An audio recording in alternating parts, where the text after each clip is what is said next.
അവൾ അവനെ ഒന്നുകൂടെ നോക്കി. അവൾ എന്തോ പറയാൻ വന്നതായിരുന്നു. അപ്പോഴേക്കും ഫോൺ അടിച്ചപ്പോൾ അവൻ ശ്രദ്ധയോടെ എടുത്തു. മറുവശം കേൾക്കാൻ വയ്യ. ഐ ആം കമ്മിങ് എന്ന് മാത്രം പറഞ്ഞു വെച്ചു. നീ കാരണം എൻ്റെ എത്ര സമയാ പോയെന്നാ. നിങ്ങളോട് ആര് പറഞ്ഞു ഇവിടെ ഇങ്ങനെ വന്നിരിക്കാൻ? പിന്നെ എൻ്റെ ഭാര്യയ്ക്കൊപ്പമല്ലേ ഞാൻ ഇരിക്കുന്നേ? അവൾ മറുപടി പറഞ്ഞില്ല. സോ ഇന്നു മുതൽ ഞാനും അഭിനയിക്കാൻ പോവുകയാണ്. താങ്ങുമോ നീ? ഇനി എൻ്റെ ദേഹത്ത് തൊട്ടാലുണ്ടല്ലോ. അവൾ കലിയോടെ എഴുന്നേറ്റ് ഒപ്പം അവനും. തൊട്ടാൽ എന്തു ചെയ്യുമെന്ന്? അവളെന്തോ പറയും മുന്നേ വലിച്ചു മുറുകെ കെട്ടിപ്പിടിച്ചു അവൻ. കഴുത്തിൽ പതിഞ്ഞ ചൂട് നിശ്വാസം, ചുണ്ടുകളുടെ മൃദുസ്പർശം ഒട്ടും വേദനിപ്പിക്കാതെ. അങ്ങനെ നിന്ന് പോയവൾ ഒടുവിൽ ആ മായാവലയത്തിൽ നിന്ന് പുറത്തേക്ക് വരാനാകാതെ പിടഞ്ഞു. അവൻ ഒരു ചിരിയോടെ താഴേക്കിറങ്ങിയിട്ടും അവിടെ തന്നെ നിന്നു പോയവൾ. പപ്പ, മമ്മ എവിടെ? അപർണ, അവൻ തിരിഞ്ഞു നോക്കി വിളിച്ചു. അവൾ അല്പം പരുങ്ങലോടെ താഴേക്കിറങ്ങി വന്നു. അവൻ്റെ മുഖത്തേക്ക് നോക്കാൻ വയ്യ. എന്തോ ഒരു തടസ്സം. ചെറിയൊരു ചിരി അവൻ്റെ ചുണ്ടിൽ വിരിഞ്ഞു. അപർണ, ഇത്ര നാളും നിന്നെ നിൻ്റെ വീട്ടിൽ നിന്ന് അകറ്റി നിർത്തിയതിന് സോറി. ഇനി നിന്നെ ഞാൻ വിടുന്നില്ല. ഇന്ന് എന്തായാലും പൊയ്ക്കോ. നാളെ വരുമ്പോൾ എന്താ എടുക്കാനുള്ളത് എന്ന് വെച്ചാൽ എടുത്തോ. അപ്പുവിൻ്റെ മുഖം വിടർന്നു. മമ്മ ഇനി പോവില്ല അല്ലേ? ഇല്ല, അപ്പുവിന് അതല്ലേ ഇഷ്ടം. എന്നാൽ മമ്മയെ വീട്ടിലാക്കിയിട്ട് വരാം. മമ്മിയുടെ ഡ്രസ്സൊക്കെ എടുക്കണ്ടേ? ഹാപ്പി. പറച്ചിലോടെ അവൻ്റെ കവളിൽ ഉമ്മ വെച്ചു പോയി അപ്പു. അപർണ പതിയെ വന്ന് അപ്പുവിനെ കെട്ടിപ്പിടിച്ചു. പോയിട്ട് വേഗം വരാട്ടോ ഉമ്മ. അവളുടെ കണ്ണുകളിൽ നീർമിഴിയൊന്ന് തിളങ്ങി. എഡ്വിൻ അത് കണ്ടില്ലെന്ന് നടിച്ചു. അഭിനയത്തിൻ്റെ ബാലപാഠങ്ങൾ. അവനോടൊപ്പം വണ്ടിയിൽ പോകുമ്പോൾ അവൾ നിശബ്ദമായിരുന്നു. എന്താണ് മിണ്ടാട്ടമൊക്കെ പോയോ? അതിന് അവളൊന്ന് കൂർപ്പിച്ചു നോക്കി. എന്തേ, ഇഷ്ടായില്ലേ? ഇല്ല. എന്താ ഇഷ്ടമാവാത്തത്? കെട്ടിപ്പിടിച്ചതോ ഉമ്മ വെച്ചതോ? ആ ഓർമ്മയിൽ അവൾ കണ്ണുകൾ ഇറുക്കെ പൂട്ടി. ദേഷ്യം വരുന്നുണ്ട് എങ്കിൽ പോലും ഓർക്കുമ്പോൾ നെഞ്ചിലൊരു പിടച്ചിലാണ്. ഇവിടെ നിർത്തിയാൽ മതി. ഇവിടെയോ? വണ്ടി നിർത്തി അവനൊന്ന് ചുറ്റും നോക്കി. തിരക്കേറിയ റോഡ്, വാഹനങ്ങൾ. നിന്റെ ദൈവം ഇവിടെ വരാമെന്ന് പറഞ്ഞിട്ടുണ്ടോ? ഉണ്ടെങ്കിൽ ഇപ്പോൾ നിങ്ങൾക്കെന്താ? എനിക്കെന്താ എന്ന് ചോദിച്ചാൽ എൻ്റെ ഭാര്യ എവിടെ പോകുന്നു എന്ന് ഞാൻ അന്വേഷിക്കണ്ടേ? അവളൊന്ന് പുച്ഛിച്ചുകൊണ്ട് ഡോർ തുറക്കാനാഞ്ഞു. അവൻ ആ കൈകൾ കയറി പിടിച്ചു. എന്താ? തിരിച്ചു വരില്ലേ? ഇല്ലെങ്കിൽ? ഒരു വലിക്ക് അവൻ്റെ നെഞ്ചിൽ ചേർന്ന് നിന്നു അവൾ.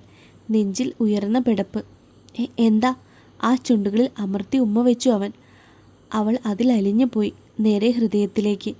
വരും വരെ ഓർത്തിരിക്കാൻ. അവൻ്റെ പതിഞ്ഞ സ്വരം.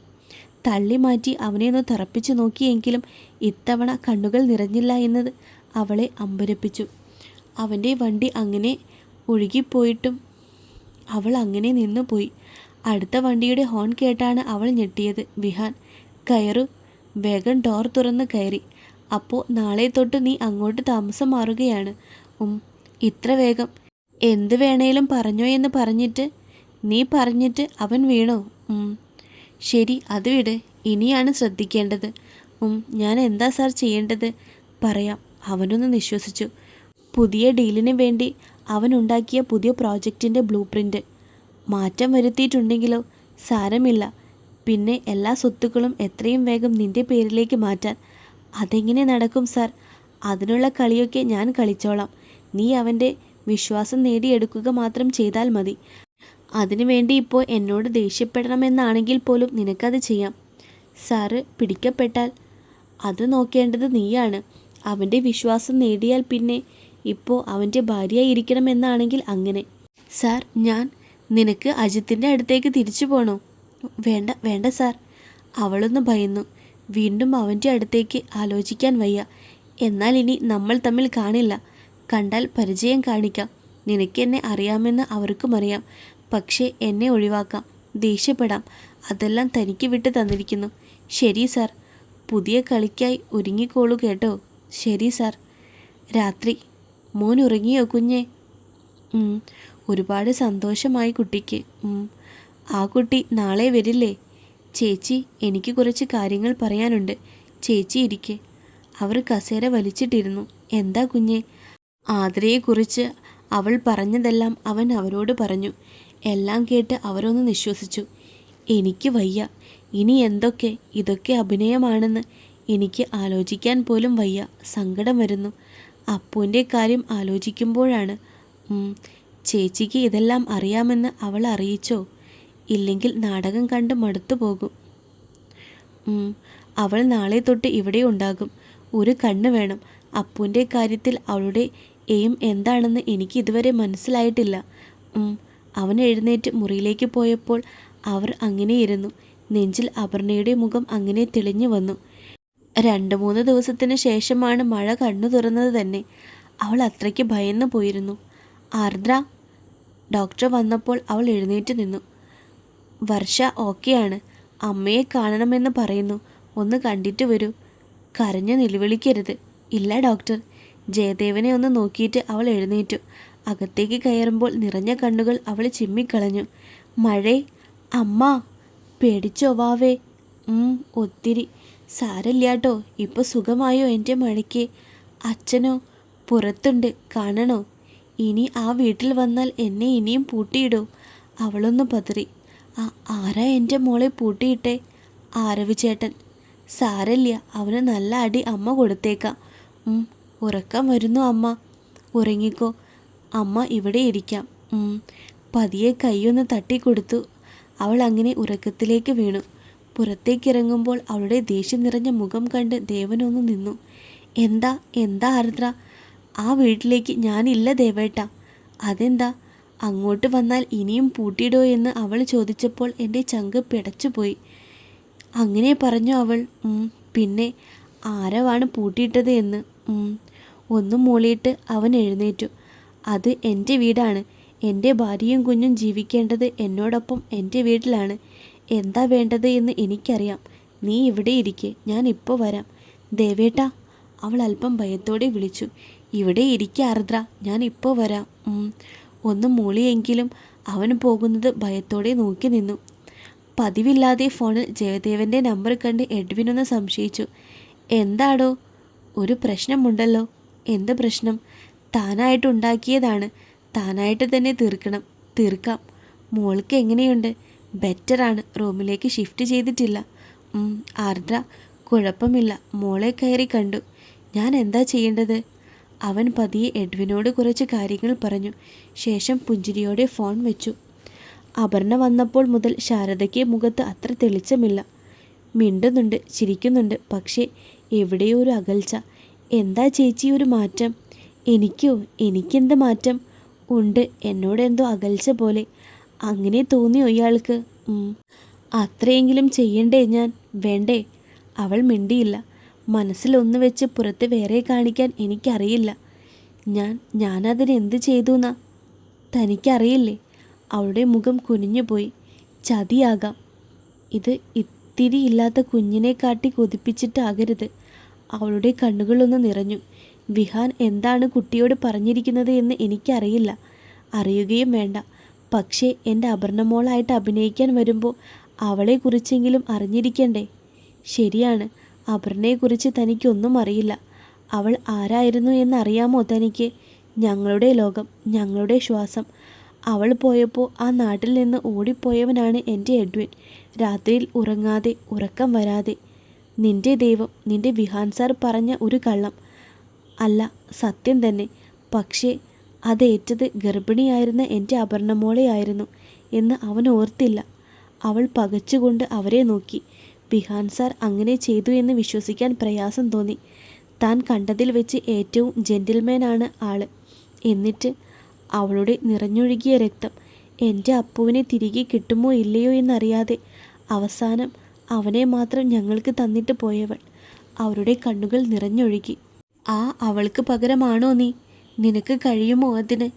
ചേച്ചി, അവൾ ഓടി വന്ന് അവർക്കരികിലിരുന്നു. ചേച്ചി, സാർ പറഞ്ഞിട്ട് തന്നെയാണ് ഞാൻ വന്നത്. സാർ എനിക്ക് ദൈവം തന്നെയാണ്. പക്ഷേ ആരുമല്ലാത്ത എന്നെ നോക്കി അപ്പു കരഞ്ഞപ്പോൾ എനിക്ക് കഴിയില്ലായിരുന്നു മാറ്റി നിർത്താൻ. ഒരു പക്ഷേ അവൻ്റെ അമ്മയുടെ ആത്മാവ് എന്നോട് വന്ന് പറഞ്ഞതാകാം, ഈ ജന്മം അവന് അമ്മയായിരിക്കാൻ. അവളുടെ നിറഞ്ഞ കണ്ണുകൾ തുടച്ചുകൊണ്ട് ശാരദ അവളെ നെഞ്ചോട് ചേർത്തു. എനിക്കറിയാം നിനക്കങ്ങനെ അപർണയെ ചതിക്കാനാകില്ല എന്ന്. ചെല്ലെ, അവനൊന്നും കഴിച്ചിട്ടില്ല. നീ വരുന്നത് നോക്കി ഇരിക്കുകയായിരുന്നു. ഒന്നും മൂളിയിട്ട് അവൾ മുകളിലേക്ക് നടന്നു. ശാരദ ഉടനെ ഫോണെടുത്ത് എഡ്വിനെ വിളിച്ച് കാര്യം പറഞ്ഞു. അവനൊന്ന് ചിരിച്ചു. അതെല്ലാം ചേച്ചി വിശ്വസിച്ചോ? വിശ്വസിച്ചേനെ. കുഞ്ഞ് എന്നോട് ഒന്നും പറഞ്ഞില്ലായിരുന്നുവെങ്കിൽ. സാരമില്ല, ഞാൻ നോക്കാം. വൈകിട്ട് വരുമ്പോൾ അമ്മയും മോനും ഉമ്മറത്ത് തന്നെ കാത്തു നിന്ന പോലെ നിൽപ്പുണ്ടായിരുന്നു. ഒരു നിമിഷം അവൻ അങ്ങനെ നിന്നു. അപർണ, അവളും തൻ്റെ കുഞ്ഞുമായിരുന്നു എങ്കിൽ ഇപ്പോൾ ഓടി വരുമായിരുന്നു. സാർ. അവൻ അവളെ അങ്ങനെ നെഞ്ചോട് ചേർത്തു. നെറുകയിൽ ചുണ്ടുകൾ അമർത്തി. ഇന്ന് എങ്ങനെയുണ്ടായിരുന്നു? Going good. എന്നെ ഓർത്തോ? എന്തിന് ഓർത്തോ ഒന്ന് പറ. പിന്നെ നിരത്തി ഫയൽ കിടക്കുമ്പോൾ നിന്നെ ഓർക്കലല്ലേ പണി. മുഖം നിറയെ പരിഭവം നിറച്ച് അകത്തേക്ക് പോകാൻ തുനിഞ്ഞവളെ ഒന്ന് പിടിച്ചു നിർത്തി. നിന്നെ മാത്രമേ ഓർത്തുള്ളൂ, പോരെ? വേണ്ട, കള്ളമാണെന്ന് എനിക്കറിയാം. അവൻ ചിരിയോടെ തനിക്ക് നേരെ തിരിച്ചു നിർത്തി. സത്യം, എങ്ങാനും ഓടി വന്നാൽ മതിയെന്ന് തോന്നി. ഒന്ന് കണ്ടാൽ മതിയെന്ന് തോന്നി. അവളുടെ നിറഞ്ഞ വയറിൽ പതിയെ കൈ ചേർത്തവൻ. പപ്പ. ആ വിളിയാണ് ചിന്തകളിൽ നിന്ന് അവൻ ഉരുണ്ടു വീണത്. അവനെ എടുത്ത് നെഞ്ചോട് ചേർക്കുമ്പോൾ നെഞ്ചും അതുപോലെ വിങ്ങുന്നുണ്ട് എന്ന് തോന്നി. മുന്നിലുള്ളവളെ നോക്കാതെ ഇരിക്കാൻ കഴിഞ്ഞില്ല. ആ മുഖം, അത്രയേറെ കൊതിപ്പിച്ച് കളഞ്ഞ മുഖം. അവളുടെ ചുണ്ടിൽ ഒരു പുഞ്ചിരി നിറഞ്ഞു നിന്നു. ഇന്ന് എങ്ങനെയുണ്ടായിരുന്നു സാർ? എന്താ? അവൻ ഒന്നുകൂടെ തിരിഞ്ഞു നിന്നു. ഇന്ന് എങ്ങനെയുണ്ടായിരുന്നു എന്ന്. നല്ലതായിരുന്നു. ചായ എടുക്കട്ടെ? ഒന്ന് മൂളിയിട്ട് അപ്പുവിനെ കൊണ്ട് അകത്തേക്ക് നടന്നു. കുറച്ചു നേരം അങ്ങനെ എടുത്തു നടന്നു. അവനും അത് ആഗ്രഹിച്ച പോലെ തോളിൽ തല ചേർത്തു. ഇടയ്ക്ക് എപ്പോഴോ ചുമലിൽ ഉറപ്പിച്ച അപർണയുടെ ഫോട്ടോയിൽ കണ്ണുകൾ ഉടക്കി. കാണുമ്പോഴൊക്കെയും ഹൃദയം സംസാരിച്ചു കൊണ്ടേയിരിക്കും. സാർ, ചായ. അവളെ ഒന്ന് നോക്കിയിട്ട് കപ്പ് വാങ്ങി. മോൻ ഉറങ്ങി സാർ, ഞാൻ കിടത്തിക്കോളാം. അവൻ വേണ്ടെന്നോ വേണമെന്നോ പറഞ്ഞില്ല. അവൻ്റെ കയ്യിൽ നിന്ന് പതിയെ എടുത്ത് മുറിയിലേക്ക് നടന്നു. ഇതൊന്ന് നോക്കി നിന്നിട്ട് ഒന്ന് നിശ്വസിച്ചു. ചായ എടുത്തുകൊണ്ട് മുറിയിലേക്ക് നടന്നു. ചായ കുടിച്ച ഗ്ലാസ് എടുക്കാൻ ചെന്നതാണ് അവൾ. അവൻ കുളിക്കാൻ കയറിയെന്ന് ശബ്ദം കേട്ട് മനസ്സിലായി. ടേബിളിൽ ലാപ്ടോപ്പുണ്ട്. സൈഡിലായി 4 പെൻഡ്രൈവും. ഇതിലായിരിക്കും. കണ്ടുപിടിക്കണം. സമയമുണ്ട്. ഇനിയിപ്പോൾ അയാളുടെ കൂടെ കിടക്കണമെന്നാണെങ്കിൽ പോലും തനിക്ക് മടി കാണിക്കേണ്ട കാര്യമില്ലെന്ന് തോന്നി. ലക്ഷ്യമാണ് പ്രധാനം. പെട്ടെന്ന് അവൻ ഡോർ തുറന്നിറങ്ങി. അവളെ കണ്ട് ഒന്ന് പകച്ചു. അടുത്ത നിമിഷം അവൾ മറുവശം തിരിഞ്ഞു നിന്നു. ഞാൻ കപ്പെടുക്കാൻ ഞാനൊന്നും ചോദിച്ചില്ലല്ലോ ഭാര്യയെ. അവൾ എന്തോ പറയാൻ വന്നത് ഭാര്യ എന്നുള്ള ഒറ്റവാക്കിൽ നിർത്തി. പിറകിലൂടെ തന്നെ ഒന്ന് ചേർത്ത് നിർത്തി. അവൻ്റെ ദേഹത്തെ തണുപ്പ് അങ്ങനെ അരിച്ചു കയറുന്നുണ്ട് തന്നിലേക്ക്. കണ്ണുകൾ ഇറക്കിയടച്ച് പിടിച്ചവൻ കപ്പ് കയ്യിലിരുന്ന് വിറകൊണ്ടു. ഇതിപ്പോൾ പൊട്ടിക്കോ? ചോദ്യത്തോടെ വാങ്ങി ടേബിളിലേക്ക് വെച്ചു. മുടിയിഴകൾ വകച്ചു മാറ്റി പുറംകഴുത്തിൽ അവൻ്റെ തണുത്ത ചുണ്ടുകൾ പതിച്ചു. എത്ര വേണ്ടെന്ന് വെച്ചിട്ടും അവളിൽ ഉയർന്നു വന്ന നെഞ്ചിടിപ്പ് അങ്ങനെ തന്നെ അവൻ അറിയുന്നുണ്ടായിരുന്നു. ചേച്ചിയോട് ഇന്ന് കുറേ കരഞ്ഞ് കാല് പിടിച്ചു എന്ന് പറഞ്ഞല്ലോ. അവൾ കണ്ണുകൾ വലിച്ചു തുറന്നു. ചിലപ്പോൾ അപർണയുടെ ആത്മാവ് വന്ന് പറഞ്ഞയച്ചതായിരിക്കുമെന്നോ? അപ്പുവിൻ്റെ അമ്മയാകാൻ. അവൾ വിളറി വെളുത്തുകൊണ്ട് അവന് നേരെ തിരിഞ്ഞു. നിനക്കൊരു കാര്യം അറിയാമോ? വേറെ ആർക്കും ഇങ്ങനെ തോന്നിയാലും എൻ്റെ അപർണയ്ക്ക് തോന്നില്ല. ഈ ജന്മം എന്നെ മറ്റൊരാൾക്ക് വിട്ടുകൊടുക്കാൻ അവൾ ആഗ്രഹിക്കുന്നില്ല. അറിയുമോ നിനക്ക്? തല അങ്ങനെ കുനിഞ്ഞുപോയി. ഈ കരച്ചിലും പുതിയ ഡ്രാമയും കൊള്ളാം. അതൊക്കെ അവർ വിശ്വസിക്കും. ഞാൻ വിശ്വസിക്കില്ല. അതുകൊണ്ട് മോൾ കുറച്ചുകൂടെ നന്നായി പഠിച്ച് ഹോംവർക്ക് ചെയ്യ് കേട്ടോ. അവൾ മിണ്ടിയില്ല. ടേബിളിൽ വെച്ചിരുന്ന കപ്പെടുത്ത് അവളുടെ കയ്യിൽ വെച്ചു. ചെല്ല്, ഇച്ചായന് വിശക്കുന്നു. എന്തേലും കഴിക്കാനെടുത്ത് വെക്ക്. അവനെ ഒന്ന് നോക്കിയിട്ട് അവൾ മുറിവിട്ടിറങ്ങി. മുഖം അമർത്തിയൊന്ന് തുടച്ച് ഒരു ബനിയനും പാൻറ്റും എടുത്തിട്ടു അവൻ. 3 പേർക്ക് ഒന്നിച്ച് വിളമ്പിയത് കൊണ്ട് രേവതി ഒന്ന് നിന്നു. എനിക്ക് വേണ്ട. അതെന്താ? വിശപ്പില്ല. അത് പറ്റില്ല. ആഹാരം കഴിക്കണം. എന്നാലല്ലേ കുരുട്ടുബുദ്ധി അങ്ങനെ തെളിഞ്ഞു വരൂ. അവൾ മിണ്ടിയില്ല. ചേച്ചി, നമുക്ക് നാളെ ഒരിടം വരെ പോകാനുണ്ട്. എങ്ങോട്ടാ കുഞ്ഞെ? ആർദ്ര വിളിച്ചിരുന്നു. മഴക്കുട്ടി പനി കൂടിയിട്ട് ഹോസ്പിറ്റലാണെന്ന്. നാളെ അവിടെ വരെ പോകാം. ഇപ്പോൾ എങ്ങനെയുണ്ട് മോൾക്ക്? കുറവുണ്ട്, പേടിക്കാനൊന്നുമില്ല. ആർദ്ര, ഓർമ്മകളിൽ എവിടെയെങ്കിലും കേട്ടിട്ടുണ്ടോ ഈ പേര്? വിഹാൻ പറഞ്ഞ കഥയിൽ ആർദ്ര എന്ന പേര് എവിടെയെങ്കിലും ഉണ്ടായിരുന്നു? ഇല്ല, എങ്ങും ഇല്ലായിരുന്നു. താനും കൂടെ പോന്നോ കേട്ടോ? അവളൊന്ന് ഞെട്ടി. ഞാനെന്തിനാണ്? എൻ്റെ ഭാര്യയല്ലേ, അപ്പോൾ കൂടെ കൊണ്ടുപോകണ്ടേ? അവളതിന് മറുപടി പറഞ്ഞില്ല. ചേച്ചി എഴുന്നേറ്റ് പോയി എന്ന് ഉറപ്പായ നിമിഷം അവൻ അവൾക്കരികെ തിരിഞ്ഞു. അഭിനയം കാഴ്ചവെക്കാൻ പറ്റിയ സ്ഥലത്തേക്കാണ് പോകുന്നത്. തനിക്ക് പറ്റിയ കമ്പനിയാണ്. എനിക്ക് അവരെ അറിയില്ല. സാരമില്ല, അപർണയും അവരെ കണ്ടിട്ടില്ല. അതുകൊണ്ട് പ്രശ്നമില്ല. പോരെ? എന്നാ good night my sweet Wi-Fi. അവനൊന്ന് നോക്കി കണ്ണിറുക്കിക്കൊണ്ട് അവൻ മുറിയിലേക്ക് നടന്നു. പിറ്റേന്ന് നേരത്തെ എഴുന്നേറ്റിരുന്നു എല്ലാവരും. മഴപ്പെണ്ണിനെ കാണാമെന്ന് കേട്ടപ്പോൾ അപ്പു ഒത്തിരി സന്തോഷത്തിലാണ്. ഇറങ്ങാം കുഞ്ഞെ. 1 മിനിറ്റ് മുകളിൽ പോയി ഒരു ഫയലെടുത്തിട്ട് അവൻ വന്നു. ഇറങ്ങാം. രേവതിയെ ഒന്ന് നോക്കി. 1 മിനിറ്റ് ഭാര്യ. അവൾ പകപ്പോടെ നിന്നു.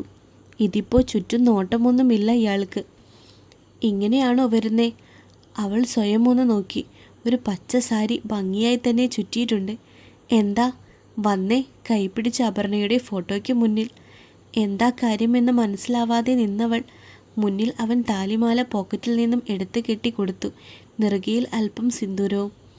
ഇപ്പോഴാ ശരിക്കും അപർണയായത്. ഇങ്ങനെയാണ് എൻ്റെ അപർണ. ശബ്ദം തീരെ താഴ്ത്തി പറഞ്ഞ അവൻ വാതിലിനടുത്തേക്ക് നീങ്ങി. എന്നാൽ നിമിഷനേരം കൊണ്ട് തൻ്റെ കഴുത്തിൽ ഒരു താലി വീണ വെപ്രാളത്തിലായിരുന്നു അവൾ.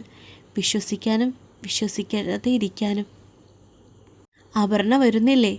ചേച്ചിയുടെ ശബ്ദം കേട്ട് അവൾ ഓടിച്ചെന്നു. ആദി പനിയായിട്ട് ഇതേ ഹോസ്പിറ്റലിൽ തന്നെയാണ്. അറിഞ്ഞു. നേരിട്ട് കണ്ടിട്ടില്ല. കണ്ടാൽ എന്ത് പറയണമെന്ന് പോലും അറിയില്ല. മോളെ റൂമിലേക്ക് മാറ്റി. അരമണിക്കൂർ ആയതേ ഉള്ളൂ. അവൾ ഉറക്കത്തിലാണ്. എന്താ ഈ ആലോചിച്ച് കൂട്ടുന്നേ ആരോ? ജയദേവൻ പതിയെ അവൾക്കരികെ വന്നിരുന്നു. അവളൊന്ന് ഞെട്ടിയെന്ന് തോന്നുന്നു. എന്തേ? അരുമയോടെ കവിളിൽ ഇടം കൈ ചേർത്ത് ചോദിക്കവേ അവൻ്റെ നെഞ്ചിലേക്ക് ചാരിപ്പോയിരുന്നു അവൾ. പാർവതി ഇവിടെ ഉണ്ടല്ലേ? ദേവേട്ടൻ കണ്ടോ? കാണാൻ പോകുന്നതേ ഉള്ളൂ. വഴക്കിടാനാണോ? ഇല്ലല്ലോ, വഴക്കിടില്ല. പിന്നെ എന്താ ഉദ്ദേശം? തികച്ചും ദുരുദ്ദേശം തന്നെയാണ്. അവൾ അവൻ്റെ മുഖത്തേക്ക് നോക്കി. വരണ്ട ചുണ്ടുകൾ. ദേവൻ പതിയെ ചുണ്ടുകളിൽ ഉമ്മ വെച്ചു. ഹോസ്പിറ്റലാണ് ദേവേട്ട. അതിന് ഒരു ഉമ്മ തരാൻ പാടില്ലേ? ഇഷ്ടായില്ലെങ്കിൽ തിരിച്ചു തന്നേക്ക്. അയ്യേ, ഇത് പഴയതാണ് കേട്ടോ. പറഞ്ഞു തീരും മുന്നേ ആ ചുണ്ടുകൾ നുകർന്നെടുത്തിരുന്നു അവൻ. എൻ്റെയാണ്. എനിക്ക് തൊടാൻ തോന്നുമ്പോഴൊക്കെ. നാണത്തിൽ കുതിർന്ന ഒരു പുഞ്ചിരി ചുണ്ടിൽ അങ്ങനെ ഊറി വീണു. തനിക്കൊരു സർപ്രൈസ് ഉണ്ട്. എന്ത് സർപ്രൈസ്? പറയൂല. കഷ്ടമുണ്ട് ദേവേട്ട. പറഞ്ഞു തീരും മുന്നേ ഡോറിൽ മുട്ട് കേട്ടു. ദാ സർപ്രൈസ് വന്നല്ലോ. അവനൊന്ന് കണ്ണടച്ച് കാണിച്ചിട്ട് വാതിൽ തുറന്നു. അമ്മ. ആദ്യം ഓടി വന്നത് അപ്പു ആയിരുന്നു. അപ്പൂസേ. അവൾ അവനെ വാരിയെടുത്ത് ഉമ്മ വെച്ചു. എഡിൻ അവളെ നോക്കി നിന്നു. നല്ല ക്ഷീണമുണ്ട് മുഖത്ത്. ശാരദ മഴയുടെ അടുത്തേക്ക് നടന്നു. ഒരാൾ കൂടെ ഉണ്ട് ആർദ്ര. അവൾ അവനെ തിരിഞ്ഞു നോക്കി. അവൻ്റെ പിറകിൽ നിൽക്കുന്ന അപർണയെ കണ്ട് കണ്ണുകളൊന്ന് വിടർന്നു. ഓടിച്ചെന്ന് അവളെ മുറുകെ കെട്ടിപ്പിടിക്കുമ്പോൾ രേവതിക്ക് അറിയില്ലായിരുന്നു അവർ തമ്മിലുള്ള സൗഹൃദത്തിൻ്റെ ആഴം. അപ്പു, സുഖാണോ നിനക്ക്? അവൾ വെറുതെ തലയാട്ടി. വാ, നിനക്കൊരാളെ കാണിച്ചു തരാം. നീ കണ്ടിട്ടില്ലല്ലോ ദേവേട്ടനെ. അവളുടെ കൈപിടിച്ച് ജയദേവൻ്റെ അടുത്തേക്ക് നടക്കുന്നേരമാണ് ഒന്ന് ചുറ്റും നോക്കിയത്. എല്ലാ കണ്ണുകളും തന്നിൽ തന്നെ എന്ന് തിരിച്ചറിഞ്ഞ നിമിഷം അവൾ അപർണയെ തിരിഞ്ഞു നോക്കി. പതിയെ കൈകൾ അയച്ചു. സോറി, ഞാൻ പെട്ടെന്ന്. ആരോ? എഡ്വിൻ പെട്ടെന്ന് തന്നെ അവളെ മുറുകെ പിടിച്ചു. കരയരുത്. കണ്ണുകൾ അമർത്തി തുടച്ച് അവളെ വിട്ടു. ഭക്ഷണം കഴിച്ചോ ചേച്ചി? കഴിച്ചിട്ടാ ഇറങ്ങിയത്. മോൾക്കിപ്പോൾ എങ്ങനെയുണ്ട് ആർദ്ര? നല്ല സുഖമായി. 2 ദിവസം കൂടെ കഴിഞ്ഞാൽ ഡിസ്ചാർജ് ചെയ്യാമെന്നാ പറഞ്ഞേ. അത് നന്നായി. അല്ലെങ്കിൽ തന്നെ ആകെ പേടിച്ചു പോയില്ലേ? അതെന്താ മോളെ പേടിക്കാൻ? അത്രയ്ക്ക് പനിയായിരുന്നു. ആർദ്ര അതിന് മറുപടി പറയും മുന്നേ ദേവൻ പറഞ്ഞു. നല്ല പനിയായിരുന്നു, അതാ പേടിച്ചത്. എഡ്വിൻ എല്ലാവരെയും ഒന്ന് നോക്കി. ഞാനും എൻ്റെ ഭാര്യയും കൂടി ഒരാളെ കണ്ടിട്ട് വരാം. അപ്പു ഇവിടെ ഇരിക്കില്ലേ? ഞാൻ മഴയ്ക്കൊപ്പം ഇരുന്നോളാം പപ്പ. ഗുഡ്. ദേവ ഇപ്പോൾ വരാം. അവൻ ചിരിയോടെ ഒന്ന് തലയാട്ടി. അവർ പുറത്തിറങ്ങിയപ്പോൾ ആർദ്ര കണ്ണെടുക്കാതെ നോക്കി. കണ്ടപ്പോൾ അപർണ തന്നെ അല്ലേ ചേച്ചി? അവൾക്ക് എല്ലാം അറിയാമെന്ന് ഉറപ്പുള്ളത് കൊണ്ട് കൂടുതലൊന്നും പറഞ്ഞില്ല. ആരെ കാണാനാണ്? എല്ലാവരെയും നിനക്കറിയാമോ? രേവതി പിന്നെയൊന്നും ചോദിച്ചില്ല. അവൻ അകലെ നിന്നേ കണ്ടു പാർവതി ഇരിക്കുന്നത്. പണ്ടത്തെ കാമുകി. കണ്ടാൽ ഉള്ളിൽ പ്രണയം തോന്നേണ്ടതാണ്. പക്ഷേ തോന്നിയില്ല. ഉള്ളിൽ നുരഞ്ഞു പൊന്തിയത് അത്രയും വെറുപ്പാണ്. അവൾക്ക് മുന്നിൽ ആരോ വന്ന് നിൽക്കുന്ന പോലെ തോന്നിയാണ് മുഖമുയർത്തി നോക്കിയത്. പക്ഷേ വിളറി വെളുത്ത മുഖത്തോടെ അവൾ എഴുന്നേറ്റ് നിന്നു. എഡ്വിൻ. അപ്പോൾ മറന്നിട്ടില്ല അല്ലേ? മറക്കാനാവില്ലല്ലോ. അത് അങ്ങനെ കിടക്കട്ടെ. അവളൊരു ചിരിയോടെ പറഞ്ഞു. കിടന്നോട്ടെ, അത് ഒന്നുകൂടെ ഊട്ടി ഉറപ്പിക്കണ്ടേ നമുക്ക്? അവൻ പറഞ്ഞത് മനസ്സിലാകാതെ അവൾ ഒരു നിമിഷം നിന്നു. Meet my sweet wife Aparna. Aparna ഒന്ന് ചിരിച്ചു എന്ന് വരുത്തി. എടുപ്പിൽ അമർന്ന അവൻ്റെ കൈകൾ അലൗസരപ്പെടുത്തുന്നുണ്ടായിരുന്നു അവളെ. നേരത്തെ ആർദ്ര തൻ്റെ കൈവിട്ട് അകന്ന നിമിഷം തൊട്ട് മനസ്സിൽ കയറിയ അസ്വസ്ഥത എന്താണ് എന്ന് അറിയില്ല എങ്കിൽ കൂടി ഇപ്പോഴും മനസ്സിൽ അങ്ങനെ നിറഞ്ഞു നിൽക്കുന്നു. പാർവതി അവളെ ഒന്ന് നോക്കി, അത്രമാത്രം. ആ ആഭരണ, ഇതാരാണെന്ന് അറിയുമോ നിനക്ക്? അവൾ ഇല്ലെന്ന് കാണിച്ചു. അവളെ ഒന്നുകൂടി തന്നിലേക്ക് ചേർത്ത് കൊണ്ടാണ് ബാക്കി പറഞ്ഞത്. എൻ്റെ പണ്ടത്തെ കാമുകിയായിരുന്നു. അപർണ എന്തോ കേട്ടതുപോലെ അവനെ മിഴിച്ചു നോക്കി. സത്യം, ഒരുപാട് നാളുകൾ ഒന്നിച്ച് പ്രണയിച്ചു. മനസ്സും ശരീരവും പങ്കുവച്ചു. അവൾക്ക് കാതുകൾ കൊട്ടിയടക്കണമെന്ന് തോന്നി. അറിയാതെ അവൻ കെട്ടിയ താലിയിലേക്ക് കൈ അമർന്നു. മനസ്സും ശരീരവും പങ്കുവച്ചു എന്ന്. പിന്നീട് മുറച്ചെറുക്കൻ എന്നേക്കാൾ പൂത്ത പണക്കാരനാണെന്നറിഞ്ഞപ്പോൾ നൈസായിട്ട് എന്നെ ഒന്ന് തേച്ച്. അതും പോരാഞ്ഞിട്ട് കല്യാണത്തിൻ്റെ 4 ദിവസം മുന്നേ വന്നിരിക്കുന്നു. അവസാനമായിട്ട് എനിക്ക് നിന്നെ വേണമെന്ന് പറഞ്ഞിട്ട് വന്നപ്പോൾ എതിർത്തില്ല. അതിൻ്റെ സ്മാരകമാണ് ഇപ്പോൾ ICUയിൽ കിടക്കുന്നത്. അല്ലേടി പാറു? അവളാകെ വല്ലാതെയായി പോയി. ആദ്യമായിട്ട് കാണുന്ന ഒരു പെണ്ണിൻ്റെ, അതും കാമുകൻ്റെ, അവൾക്ക് മുന്നിൽ വെച്ച് അവൻ തന്നെ കളിയാക്കിയതാണ് എന്ന് തോന്നി പാർവതിക്ക്. അതൊക്കെ പോട്ടെ, ദേവൻ ഡിവോഴ്സ് നോട്ടീസ് അയച്ചു എന്ന് കേട്ടല്ലോ, ശരിയാണോ? ആണെങ്കിൽ ഇപ്പോൾ നിങ്ങൾക്കെന്താ? നീ ഡിവോഴ്സ് കൊടുക്കില്ല എന്ന് പറഞ്ഞു കേട്ടു. കേട്ടെങ്കിൽ നിങ്ങൾക്കെന്താ? എൻ്റെ കൊച്ചിനെ കൊണ്ട് തന്ത എന്ന് വിളിപ്പിക്കാൻ ഒരു ഉളുപ്പുമില്ല നിനക്ക്, അല്ലേടി? അത് നീ അന്വേഷിക്കേണ്ട കാര്യം എന്താ എഡ്വിൻ? എന്താന്ന് ചോദിച്ചാൽ എനിക്കെന്താ? എങ്ങാനും ഡിവോഴ്സായി പോയാൽ എൻ്റെ അടുത്തേക്ക് തിരികെ വരാമെന്ന് ഒരു മോഹമുണ്ടിൽ അത് വേണ്ടെന്ന് കാണിക്കാനാണ് ഞാൻ എൻ്റെ ഭാര്യയെ കൂട്ടി വന്നത്. ഞങ്ങൾക്ക് ഒരു മോനുണ്ട്. ഞാനും എൻ്റെ ഭാര്യയും ഞങ്ങളുടെ മോനും ഹാപ്പി ലൈഫാണ്. അതിനിടയിലേക്ക് നീ കയറി വരാൻ സാധ്യതയില്ല എന്നറിയാം. പക്ഷേ പറയാൻ പറ്റില്ലല്ലോ. അതുകൊണ്ട് അങ്ങനെയൊരു ഉദ്ദേശമുണ്ടിൽ വേണ്ടത് കാണിക്കാനാണ് ഞാൻ ഇന്ന് ഇവളെ കൂട്ടി വന്നത് തന്നെ. രേവതി അവൻ്റെ സംസാരവും ഭാവവുമെല്ലാം ശ്രദ്ധിക്കുന്നുണ്ടായിരുന്നു. പറയുമ്പോൾ അവൻ്റെ ഉള്ളിൽ ഒളിച്ചിരുന്ന ഒളിയമ്പുകൾ അവൾക്ക് തിരിച്ചറിയാമായിരുന്നു. എന്നിട്ടും പാർവതിക്ക് അത് മനസ്സിലാക്കാൻ പോലും കഴിഞ്ഞില്ല. അല്ല, 1 മാസം മുന്നേ ഞാനൊരു സമ്മാനം കൊടുത്തു വിട്ടിരുന്നു, കിട്ടിയില്ലേ? പാർവതിക്ക് മനസ്സിലായില്ല. അവൾ അവൻ്റെ മുഖത്തേക്ക് നോക്കി നിന്നു. എന്ത് സമ്മാനം? അകലെ നിന്ന് ബാലചന്ദ്രൻ വരുന്നത് കണ്ട് എഡ്വിൻ ഒന്ന് നിർത്തി. അവനെ കണ്ടതും അയാളുടെ മുഖം മുറുക്കി. ആ, അങ്കിൾ ഉണ്ടായിരുന്നോ? അപർണ, ഞാൻ അങ്കിളിനോട് ഒന്ന് മിണ്ടിയിട്ട് വരാം. അല്ലേ, എന്ത് കരുതും? എനിക്കൊട്ടും ഓർമ്മയില്ല എന്ന് കരുതില്ലേ? അവൻ അവളുടെ കവളിൽ തട്ടിയിട്ട് അയാൾക്കരികിലേക്ക് നടന്നു. ആ, ഇവിടെ ഉണ്ടായിരുന്നല്ലേ? നീ എന്താ ഇവിടെ? അതോ, മോൾക്ക് 1 മാസം മുന്നേ ഞാനൊരു സമ്മാനം കൊടുത്തു വിട്ടിരുന്നു, കിട്ടിയില്ല എന്ന് പറഞ്ഞു. അയാളുടെ മുഖമൊന്ന് വിളറി. അത് കൈപ്പറ്റി എന്നാണ് എൻ്റെ വക്കീൽ എന്നോട് പറഞ്ഞത്. അങ്കിളായിരിക്കും വാങ്ങിയതല്ലേ? എന്നിട്ടെന്താ അവളോടൊന്നും പറയാഞ്ഞത്? അയാൾ മിണ്ടിയില്ല. കാര്യങ്ങൾ കൈവിട്ടു പോകുകയാണോ എന്ന് ഒരു വേള സംശയിച്ചു. പറഞ്ഞ ഡേറ്റിന് ഹാജരാകാത്തത് കൊണ്ട് എനിക്ക് കുറച്ച് കടുത്ത് ചിന്തിക്കേണ്ടി വന്നു. നീ അയാൾ അവൻ്റെ ഷർട്ടിൻ്റെ കോളറിൽ കയറി പിടിച്ചു. വെപ്രാളം കാണിക്കല്ലേ അങ്കിൾ, ഞാൻ പറഞ്ഞു മുഴുവനാക്കട്ടെ. അവൻ അയാളോട് എന്തോ പറയുന്നതും അവൻ്റെ ഷർട്ടിൻ്റെ കോളറിൽ പിടിച്ച് ഉലയ്ക്കുന്നത് കണ്ട് അപർണയ്ക്കൊന്ന് പരിഭ്രമം തോന്നി. പാർവതി അവളെ തന്നെ ഒന്ന് നോക്കി നിന്നു. എങ്ങനെയുണ്ട് എഡ്വിൻ്റെ കൂടെയുള്ള ലൈഫ്? അപർണ ഒന്ന് തിരിഞ്ഞു നോക്കി. അവൻ പെർഫെക്റ്റ് ആണെന്ന് എനിക്കറിയാം. യു നോ വൺ തിങ്, അവൻ ആദ്യം അറിഞ്ഞതും അവനെ അറിഞ്ഞതും ഞാനാണ്, ഈ പാർവതി. രേവതിയുടെ കണ്ണ് നിറഞ്ഞുപോയി. ഞാനുമായുള്ള റിലേഷൻഷിപ്പ് വിട്ടുപോയപ്പോഴാണ് വിവാഹം കൺസെപ്റ്റ് തന്നെ അവൻ ഉപേക്ഷിച്ചതും പിന്നെ പല പെൺകുട്ടികൾ അവൻ്റെ ലൈഫിലേക്ക് വന്നതും. അവളുടെ നിറഞ്ഞൊഴുകിയ കണ്ണുനീർ കണ്ട് പാർവതി ആവേശത്തോടെ തുടർന്നു. അല്ല, അതിപ്പോൾ നിനക്കറിയാമല്ലോ. ഒരിക്കൽ അവൻ്റെ കൂടെ കിടന്നവർക്കൊന്നും ഒരിക്കലും മറക്കാൻ കഴിയില്ല അവനെ എന്ന്. എനിക്കും. പക്ഷേ ഒന്നുകൂടെ കിടക്കാൻ അവർക്ക് ആഗ്രഹമുണ്ടെങ്കിൽ പോലും അവൻ സാധിച്ചു കൊടുക്കില്ല. അവനെപ്പോഴും പുതിയത് വേണം. എന്താണെന്നറിയാമോ നിനക്ക്? രേവതി കണ്ണുകൾ തുടച്ച് അവളെ നോക്കി. ആർക്കും അവനെ തൃപ്തിപ്പെടുത്താൻ കഴിഞ്ഞിട്ടില്ല, ദേ ഈ എനിക്ക് പോലും. പക്ഷേ അവന് എല്ലാവരെയും തൃപ്തിപ്പെടുത്താൻ കഴിഞ്ഞു. He is so hot and very sexy. പക്ഷേ നിനക്കതിന് കഴിഞ്ഞു. അതുകൊണ്ടാണല്ലോ ആർക്കും അവകാശം പറയാനില്ലാത്ത ഒന്ന് ഇന്ന് നിന്റെ ഹൃദയത്തോട് ചേർന്ന് നിൽക്കുന്നത്. ദേ ഈ താലി. അവൾ ചൂണ്ടുവിരലിനാൽ അവളുടെ കഴുത്തിൽ കിടക്കുന്ന താലിയൊന്ന് പൊക്കി കാണിച്ചു. അല്ലെങ്കിൽ നീയും അവനെ കടന്നുപോയ ഒരുപാട് പേരിൽ ഒരാളാകും. അപ്പോഴേക്കും അവൾ പൊട്ടിക്കരഞ്ഞിരുന്നു. എഡ്വിൻ ഒന്ന് തിരിഞ്ഞു നോക്കി. അവളുടെ കരച്ചിൽ കണ്ട് ആദ്യമൊന്ന് അമ്പരന്നുവെങ്കിലും അഭിനയത്തിൻ്റെ ഭാഗമാണല്ലോ എന്നോർത്ത് ഒരു ചിരിയോടെ തിരിച്ചു വന്നു. എന്താടാ? ചോദ്യത്തോടെ അവളെ നെഞ്ചോട് ചേർത്തിരുന്നു അവൻ. ഇവൾ വല്ലതും പറഞ്ഞോ? രേവതി മിണ്ടിയില്ല. മനസ്സങ്ങനെ തിളച്ചു തൂവുന്നുണ്ട്. എന്തായാലും നല്ലതൊന്നും ആവില്ല, ആവാൻ വഴിയില്ല. എൻ്റെ പെണ്ണിനെ ഇത്രയ്ക്ക് സങ്കടപ്പെടുത്താൻ മാത്രം നീയെന്താ പാർവതി പറഞ്ഞത്? അത്ര വലിയ കാര്യമൊന്നുമല്ല. പണ്ട് നമ്മൾ പ്രണയിച്ച് നടന്ന കാര്യം പറഞ്ഞതാണ്. അന്നത്തെ നല്ല നിമിഷങ്ങളും നമ്മൾ ഒന്നിച്ചു കഴിഞ്ഞതുമൊക്കെ. അവൻ്റെ മുഖം മുറുകി. വെറുതെയല്ല പെണ്ണ് ഓവർ ആക്ടിങ് ചെയ്യുന്നത്. അവനൊന്ന് ചിരിച്ചു. അത്രയ്ക്ക് നല്ല നിമിഷത്തിൽ നിനക്ക് ഞാൻ സമ്മാനിച്ച ഒന്ന് തിരിച്ച് വാങ്ങിക്കാനാണ് ഞാൻ വന്നത്. എന്ത് വാങ്ങിച്ചു ഞാൻ? ദേ ഇപ്പോൾ ICUയിൽ കിടക്കുന്നില്ലേ? ഞാൻ ഇന്ന് വരെ കാണാത്ത എൻ്റെ മകൻ. അവനെ തിരിച്ചു വേണമെന്ന് ആവശ്യപ്പെട്ട് വക്കീൽ മുഖേന ഞാനൊരു നോട്ടീസ് ഇട്ടിരുന്നു.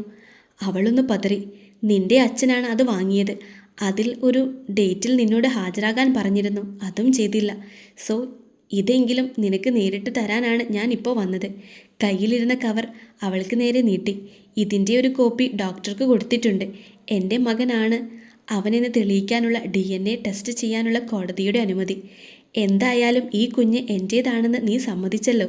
അപ്പോൾ എത്രയും വേഗം ദേവൻ്റെ ലൈഫിൽ നിന്ന് നീ ഇറങ്ങിപ്പോകണം. അതിന് ഇതാണ് ഏറ്റവും നല്ല വഴി. ഇതിൻ്റെയൊക്കെ അവസാനം നിനക്ക് പെരുവഴിയാണെന്ന് മാത്രം മറക്കാതിരുന്നാൽ മതി കേട്ടോ. പാർവതി അങ്ങനെ തരിച്ചു നിന്ന് പോയിരുന്നു. താൻ അല്പം ഓവർ ആക്ടിങ് ആണ് കേട്ടോ. അവൾ കണ്ണുകൾ തുടച്ച് അവനെ നോക്കി. എന്നാലും കൊള്ളാം, ഇത്രയും പ്രതീക്ഷിച്ചില്ല. ഞാനൊക്കെ ശിശുവാണ് നിന്റെ അടുത്ത്. അവൾ അതിനും മറുപടി നൽകിയില്ല. അപ്പോഴേക്കും അവർ മഴ കിടക്കുന്ന മുറിയിലെത്തിയിരുന്നു. വാതിൽ തുറന്ന് അലോഷിയെ കണ്ട് ആർദ്രയൊന്ന് ഞെട്ടി. അയാളെ കാണുമ്പോഴൊക്കെ നെഞ്ചിലൊരു പെടപ്പാണ്. ദേവൻ അവളെ ഒന്ന് തിരിഞ്ഞു നോക്കിയിട്ട് അലോഷിയെ ക്ഷണിച്ചു. ദേവൻ എന്നോട് പിണക്കത്തിലാണോ? അതിന് പിണങ്ങാനും കൂട്ടുകൂടാനും നമ്മൾ അഞ്ചിലല്ലല്ലോ അലോഷി. കാര്യങ്ങൾ മനസ്സിലാക്കാനും തെറ്റും ശരിയും അറിയാനും ഞാനും നീയും വലുതായി എന്നാണ് എൻ്റെ വിശ്വാസം. അതെനിക്കറിയാലോ. മോളെ കിട്ടിയല്ലേ? എവിടെ നിന്ന്? അച്ഛനല്ലേ അന്വേഷിച്ച് കണ്ടുപിടിച്ചു. എന്തോ ആർദ്രയുടെ നെഞ്ചിൽ ഒരു പേടി. അമ്മയാണ്. അവരെക്കുറിച്ച് ആരെങ്കിലും പരാമർശം നടത്തിയാൽ അവന് ഒറ്റ നോട്ടത്തിൽ മനസ്സിലാകും അത് തൻ്റെ അമ്മയാണ് എന്ന്. പിന്നെ പിന്നെ എല്ലാം കൈവിട്ടു പോകും. അലോഷി വീണ്ടും ഭീഷണിയായി വരും. അവളൊന്ന് മൂളി. അന്നെനിക്കൊരു തെറ്റ് പറ്റി. താൻ ഇവളുടെ കാര്യത്തിൽ ഇത്രയ്ക്കും സീരിയസ് ആണെന്ന് ഞാൻ അറിഞ്ഞില്ല. അറിഞ്ഞില്ല എന്ന് നടിച്ചു. അങ്ങനെ പറയുന്നതല്ലേ ശരി. ദേവൻ പറഞ്ഞപ്പോൾ അയാൾ എതിർത്തില്ല. ഞാൻ അച്ചമ്മയെ കണ്ടിരുന്നു. അവർ പറഞ്ഞപ്പോൾ മനസ്സിലായി നീ എന്തിനായിപ്പോൾ വന്നതെന്ന്. വെറുതെ മോളെക്കുറിച്ച് ഒന്ന് അന്വേഷിക്കണം എന്ന് തോന്നി. അത് വേണ്ടല്ലോ മിസ്റ്റർ അലോഷി. അവർക്ക് പരാതിയില്ല. തന്നത് മുന്നിൽ വെച്ച് തന്നെ കീറിക്കളഞ്ഞതല്ലേ. ആ ശബ്ദം കേട്ട് അലോഷി തിരിഞ്ഞു നോക്കി. എഡ്വിൻ. ഓ, താനാണോ പുതിയ രക്ഷകൻ? അതെ. അതുകൊണ്ട് അലോഷിക്ക് ഇവിടെ വലിയ റോളൊന്നുമില്ല. അഥവാ ഉണ്ടെങ്കിൽ അത് നാളെ ആയിരിക്കും. നീ ഉണ്ടാകണം എന്ന് ഞാൻ ആഗ്രഹിക്കുന്നുണ്ട്. അതെന്തിന്? അത് വരുമ്പോൾ അറിയാമല്ലോ. പിന്നെ താൻ പറയുമ്പോൾ വരാൻ നിൽക്കുവല്ലേ ഞാൻ. എന്താ സംശയം അലോഷി? അലോഷി വരും. നാളെ തന്നെ വരും. അത് നമുക്ക് കാണാം. അവനെ ഒന്ന് തറപ്പിച്ചു നോക്കിയിട്ട് അലോഷി ഇറങ്ങിപ്പോയി. എന്തിനാ ഏട്ടാ വെറുതെ അയാളെ ചൂടാക്കാൻ? പണ്ടേ അയാൾക്ക് ഇഷ്ടമല്ല എന്നെ. ആയിക്കോട്ടെ ആർദ്ര, അന്ന് നീ അത് കേട്ടു നിന്നു. ഇന്ന് അതിൻ്റെ ആവശ്യമില്ല, പ്രത്യേകിച്ച് ഞാനുള്ളപ്പോൾ. അവളുടെ കണ്ണുകൾ നിറഞ്ഞു. ചോദിക്കാനൊരു ഏട്ടനുണ്ട് എന്ന് മനസ്സ് അങ്ങനെ നിറഞ്ഞു. പോയാലോ ചേച്ചി? അവർ ആർദ്രയെ ഒന്ന് നോക്കി. ഞാൻ വരുന്നില്ല കുഞ്ഞെ. നിങ്ങൾ അച്ഛനും അമ്മയും മോനും കഴിയെ 2 ദിവസം. മഴക്കുട്ടിയെ ഡിസ്ചാർജ് ചെയ്തിട്ട് ഞാൻ വരാം. അവൻ തിരിഞ്ഞ് അപർണയെ നോക്കി. അത് മതിയോടോ? ചേച്ചിക്ക് ഇവിടെ നിൽക്കാൻ ആഗ്രഹമുണ്ടെങ്കിൽ നിന്നോട്ടെ സാർ. ഗുഡ്. അവളെ ഒന്ന് നോക്കി തലയാട്ടി. എൻ്റെ ഭാര്യ പറഞ്ഞതല്ലേ, സമ്മതം. ഞങ്ങൾ ഇറങ്ങട്ടെ ദേവാ. നാളെ എപ്പോഴാ? രാവിലെ വരാം. ശരിടാ. അവനെ ഒന്ന് കെട്ടിപ്പിടിച്ച് ചെവിയിൽ പതിയെ താങ്ക്സ് എന്ന് പറഞ്ഞു. അതിന് അവൻ ചിരിച്ചതേയുള്ളൂ. അവർ പോകുന്ന നേരം ആർദ്രയെ നോക്കി ചിരിക്കാനും രേവതി മറന്നില്ല. അവളൊരു വിശ്വാസത്തോടെ ദേവനെ നോക്കി. നാളെ ഏട്ടൻ എന്തിനാ വരുന്നേ? അതോ, മോൾക്ക് ആ വീട്ടിലേക്ക് തിരിച്ചു ചെല്ലാൻ പേടിയാണെന്നല്ലേ പറഞ്ഞത്? അങ്ങനെ എൻ്റെ മോളെ പേടിപ്പിക്കുന്നവർ ഒന്നും അവിടെ വേണ്ട എന്ന് വെച്ചാൽ അവൻ അവൻ്റെ കുഞ്ഞിനെ തിരികെ വേണമെന്ന് പറയാൻ വന്നതാണ്. അവളൊന്ന് ഞെട്ടി. അതിനേക്കാൾ ശാരദേച്ചിയും. സത്യമാണോ ദേവ? അതെ ചേച്ചി. എന്താ പെട്ടെന്ന്? ഞങ്ങൾക്ക് ഡിവോഴ്സ് എത്രയും എളുപ്പമാകാൻ അവൻ അങ്ങനെ ചെയ്തു എന്നേ ഉള്ളൂ. അപ്പോൾ അവർ അവിടെ നിന്ന് പോകുമോ? പിന്നെ പോകാതെ. പാർവതി, ആ പേര് ഇനി വേണ്ട എൻ്റെ ലൈഫിൽ. അന്നേരം അവൻ്റെ മുഖത്തെ ദേഷ്യം അവൾ മുൻപ് കണ്ടിട്ടില്ലായിരുന്നു. രാത്രിയിൽ ഭക്ഷണം പുറത്തുനിന്ന് വാങ്ങിച്ചതുകൊണ്ട് ഇന്ന് രാവിലെ എന്തേലും ഉണ്ടാക്കാമെന്നോർത്ത് രേവതി എഴുന്നേറ്റു. അരികിൽ കിടന്ന അപ്പുവിൻ്റെ കവിളിൽ ചുണ്ടമർത്തി. നിന്റെ അമ്മ ഭാഗ്യം ചെയ്തവളായിരുന്നു അപ്പു. പക്ഷേ പിന്നെ എന്തുണ്ടായി എന്ന് എനിക്കറിയില്ല. നിന്റെ പപ്പയുടെ ഒരുപാട് പേരിൽ ഒരാളായി പോകും ഞാനും, അല്ലേ? ആകും. ഒരു നിശ്വാസത്തോടെ എഴുന്നേറ്റ് കുളിച്ചു. അപ്പുവിനെ ഒന്നുകൂടെ പുതപ്പിച്ച് താഴേക്കിറങ്ങി. അപർണയുടെ ഫോട്ടോയ്ക്ക് മുന്നിൽ ഒരു നിമിഷം നിന്നു. കഴുത്തിൽ കിടന്ന താലിയിലേക്ക് ഒന്ന് നോക്കി. നിന്റേതാണ്, എന്നും നിന്റേത് മാത്രമായിരിക്കും. അല്ലെങ്കിലും അങ്ങനെ ആഗ്രഹിക്കാൻ പോലുമുള്ള യോഗ്യത എനിക്കില്ലല്ലോ. കണ്ണുകൾ അങ്ങനെ നിറഞ്ഞു വന്നു. ഈ താലി നെഞ്ചോട് ചേർന്ന നിമിഷം തൊട്ട് വിഹാൻ പറഞ്ഞ വാക്കുകൾ അവൾ മറന്നിരുന്നു. ഹൃദയം നിറയെ ഒരാൾ മാത്രം അങ്ങനെ നിറയുന്നത് അറിയുന്നുണ്ടായിരുന്നു. ഒരാൾക്കൊപ്പം ഒരു ജീവിതം ആഗ്രഹിച്ചു തുടങ്ങിയിരിക്കുന്നു. പാടില്ല എന്നറിഞ്ഞിട്ടും വയ്യ. തുറന്നു പറയാത്ത പ്രണയം വേദനയാണ്. അവനൊന്ന് നോക്കിയാൽ അത് തന്നെയാണെന്നോർത്ത് സമാധാനിക്കാൻ, അവനൊന്ന് മിണ്ടിയാൽ അത് തന്നോടുള്ള ഇഷ്ടം കൊണ്ടാണ് എന്ന് വെറുതെ ഓർക്കാൻ. അവൻ നഷ്ടപ്പെടുമോ എന്നോർത്തു. ഓരോ നിമിഷവും വേദനിച്ച് വേദനിച്ച് അവൾ അടുക്കളയിലേക്ക് കടന്നു. അപ്പുവിന് ഇടിയപ്പം വേണമെന്ന് പറഞ്ഞിരുന്നു. അത് ഉണ്ടാക്കാമെന്ന് തോന്നി. ചായ ഉണ്ടാക്കി ഫ്ലാസ്കിൽ ഒഴിച്ചു വെച്ചു. കറിയും നാളികേരപ്പാൽ അടിച്ചു വെച്ചു. അടുക്കള ഒന്ന് ക്ലീൻ ചെയ്തു. ഒരു കപ്പിൽ ചായ എടുക്കും നേരമാണ് 2 കൈകൾ വയറിലൂടെ ചുറ്റിയത്. കൈയൊന്ന് പിടഞ്ഞു. എന്താണ് എൻ്റെ ഭാര്യ രാവിലെ എഴുന്നേറ്റ് കുളിയും കഴിഞ്ഞ് അടുക്കളയിൽ? ചോദ്യത്തോടൊപ്പം അവളുടെ മുടിയിഴകൾ ഒതുക്കി കഴുത്തിൽ ചുണ്ടുകൾ അമർത്തിയിരുന്നു. അവൾ അനങ്ങാതെ നിന്നു. അവളുടെ കൈയോട് ചേർത്ത് വെച്ച് അവൻ തന്നെ കപ്പിലേക്ക് ചായ പകർന്നു. എന്താണ് ഇന്നലെ ഒരു ആക്ടിങ്? ശോഭന മേഡം വരെ മാറി നിൽക്കുമല്ലോ. അവൾ മിണ്ടിയില്ല. ചായ എടുത്ത് കുടിച്ചിട്ട് ബാക്കി അവൾക്ക് നേരെ നീട്ടി. മടിയൊന്നും കൂടാതെ അവൾ അത് ചുണ്ടോട് ചേർക്കുന്നത് കണ്ട് അവനൊന്ന് നിന്നു. ഈ പാചകമൊക്കെ എങ്ങനെ പഠിച്ചു? ചെറുതിലെ അമ്മ പഠിപ്പിച്ചു തന്നു. ആ, അത് പറഞ്ഞപ്പോഴാണ്. തൻ്റെ അമ്മ എവിടെയാണിപ്പോൾ? മരിച്ചു. അവനെ ഒന്ന് നോക്കിയിട്ട് ശബ്ദം തീരെ കുറച്ച് പറഞ്ഞവൾ. ഓ, അത് താൻ പറഞ്ഞില്ലല്ലോ. പറയണമെന്ന് തോന്നിയില്ല. അമ്മ ഉണ്ടെന്ന് കരുതട്ടെ എന്ന് കരുതി. ഓഹോ. മൂടി വെച്ച ഓരോ പാത്രങ്ങളും അവൻ തുറന്നു നോക്കി. ഇടിയപ്പം കൊള്ളാം. ഇഷ്ടാണോ? അവളെ ഒന്ന് നോക്കിയിട്ട് ഇഷ്ടമാണെന്ന് മാത്രം പറഞ്ഞു. അവളൊന്ന് തിരിഞ്ഞു നോക്കുമ്പോഴേക്കും അവൻ അടുക്കളവാതിൽ കടന്നിരുന്നു. ഇതെല്ലാം അഭിനയമാണെന്നാണോ കരുതിയിരിക്കുന്നേ? അവനൊന്ന് നിന്നു. ആര് കരുതിയിരിക്കുന്നേ എന്ന്? അത് ഇച്ചായൻ. അവനൊരു നിമിഷം അവളെ നോക്കി. വേണ്ട, ആവശ്യമില്ലാത്തൊന്നും നമുക്കിടയിൽ വേണ്ട. പ്രത്യേകിച്ച് ഈ വിളി, കേട്ടല്ലോ? അവൻ്റെ മുഖത്തെ ദേഷ്യം കണ്ട് ഭയന്നു പോയിരുന്നു. അതിലുപരി ചങ്കിൽ പിടഞ്ഞു വന്നൊരു കരച്ചിൽ. അപ്പുവിനെ കണ്ട് അവൾ ഒതുക്കി. അവനെ വാരിയെടുത്ത് മുറിയിലേക്ക് നടക്കുമ്പോൾ അരികിൽ നിന്നവനെ ഒരിക്കൽ പോലും തിരിഞ്ഞു നോക്കിയിരുന്നില്ല അവൾ. രാവിലെ ജയദേവൻ മരുന്ന് വാങ്ങാൻ പോയ നേരത്താണ് വീണ്ടും ഡോറിൽ തട്ട് കേട്ടത്. ആരാ? ഞാൻ നോക്കാം ചേച്ചി. ആർദ്ര വാതിൽ തുറന്ന് മുന്നിൽ ജയദേവൻ്റെ അച്ഛനെ കണ്ട് വിറച്ചുപോയി. ആൾക്ക് ഒട്ടും ഇഷ്ടമായിട്ടില്ല ഈ ബന്ധം എന്ന് മുഖത്ത് നോക്കി പറഞ്ഞതാണ്. ദേവൻ എവിടെ?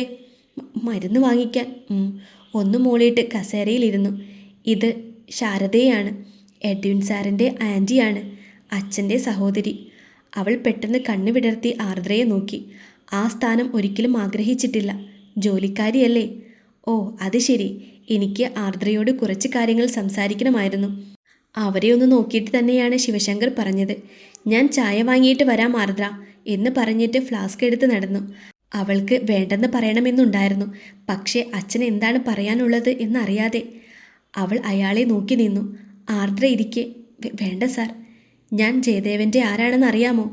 അത് അച്ഛൻ ആണ്. അപ്പോൾ ആർദ്ര എന്നെ വിളിക്കേണ്ടത് അച്ഛൻ എന്ന് തന്നെയല്ലേ?